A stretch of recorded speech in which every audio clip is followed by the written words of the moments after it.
আমার 7 মাস বয়সী বেগুন গাছে এখনো পর্যন্ত কেমন ফলন আছে আমি আপনাদের একটু দেখাই, আপনারা একটু দেখেন। অনেক কৃষক ভাই আমার কাছে ফোন দিয়ে বলেন যে ভাই কি ফসল চাষ করলে লাভবান একটু বেশি হওয়া যায়, সেই বিষয় নিয়ে যদি কিছু বলতেন। তো সে সকল কৃষক ভাইদের জন্যই বলছি, আপনারা চোখ বুজে বেগুনটা চাষ করতে পারেন, বাট সঠিক সময়টা কিন্তু আপনাদের নির্ধারণ করতে হবে। আপনারা যদি বেঠিক সময়ে যে বেগুন চাষ করেন তাহলে কিন্তু আপনার মতন ঠকা কেউ ঠকবে না। তো সঠিক সময়ে আপনারা যদি এই বেগুনটা চাষ করতে পারেন তাহলে আমি আমার জায়গা থেকে বলে দিতে পারি যে 100% লাভবান আপনারা হবেনই। অন্য অন্য ফসলের তুলনায় কিন্তু আপনার এই বেগুনের লংজিভিটি অনেকটা বেশি। তার কারণ আপনার আদার যে ফসলগুলো চাষ করবেন, আপনি যে ফসলই করেন না কেন, যদি 3 মাস থাকে বেগুন থাকবে 9 মাস।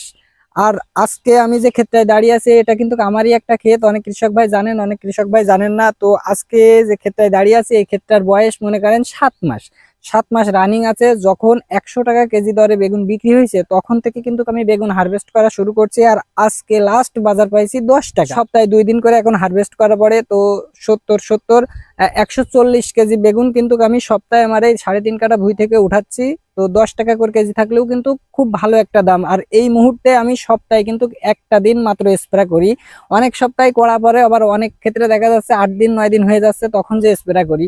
তো স্প্রে খরচ কিন্তু এখন এই মুহূর্তে একেবারেই কম। তো যে সকল কৃষক ভাইরা বুঝতে পারছেন না যে কি ফসল চাষ করবেন, সেই সকল কৃষক ভাইরা একেবারে নিশ্চিন্তেই বেগুনটা চাষ করতে পারেন। বাট সঠিক সময়টা কিন্তু নির্ধারণ করতে হবে। সঠিক সময়টা কখন? এখন জানুয়ারি মাসের আজকে হয়তো বা 7-8 তারিখ।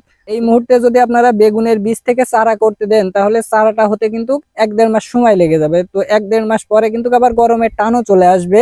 তো ওই সময়টায় যদি আপনারা বেগুনটা চাষ করতে পারেন বা বেগুনের যে চারাগুলো আছে বপন করতে পারেন তাহলে কিন্তু অতি দ্রুতই আপনাদের বেগুনের যে গাছের যে বৃদ্ধিটা সেটা শুরু হয়ে যাবে। পাশাপাশি আপনাদের খুব শর্ট টাইমে কিন্তু আপনাদের গাছে ফল চলে। তো এই সময়টাই কিন্তু তরি তরকারির দাম এমনিতেই কম থাকে। তো আপনার সবসময় টার্গেট করতে হবে যখন একটু দাম থাকে তখন উঠানোর জন্য আপনার ফসলটা। আর এর জন্য কিন্তু সঠিক সময়টা আপনার একেবারে অপরিহার্য। তো আমার 7 মাস বয়সী বেগুন গাছে এখনো পর্যন্ত কেমন ফলন আছে আমি আপনাদের একটু দেখাই, আপনারা একটু দেখেন। দেখেন, আপনারা একটু লক্ষ্য করে দেখলে বুঝতে পারবেন। দেখেন একটা ডাল কিন্তু, এটা কিন্তু একটা ডাল, আর এখানে প্রত্যেকটা ডালাই কিন্তু কেমন বেগুন আছে ভাই। এ দেখেন, আপনারা একটু দেখেন, এ দেখেন এই ডালটাই দেখেন, এই ডালটা একটু লক্ষ্য করে দেখেন। তো 7 মাস রানিং চলছে এখনো পর্যন্ত এভাবে ফলন কিন্তু আছে।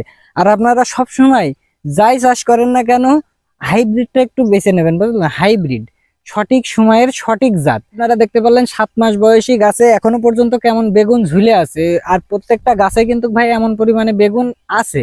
তার কারণ এই 3.5 কাঠা ভুঁই থেকে এখনো পর্যন্ত সপ্তাহে 140 কেজি বেগুন তোলা একেবারে কম কথা না। 100 টাকা থেকে বাজার শুরু করছি, কিন্তু আমি আবারও বলছি 100 টাকা থেকে বাজার শুরু করছি। তো সবসময় আপনারা সঠিক সময়ের সঠিক জাতটাই কিন্তু বেছে নেবেন, বুঝছেন? আপনারা দেখা যাচ্ছে 12 মাসি জাত আছে অনেকে, আবার অনেক আছে শীতকালীন জাত, আবার আছে গরমকালের জাত। এখন দেখা যাচ্ছে আপনি গরমকালে জাত শীতকালে চাষ করছেন, আর শীতকালে জাত গরমকালে চাষ করছেন, তাহলে কি হবে? তাহলে কিন্তু আপনার হবে না।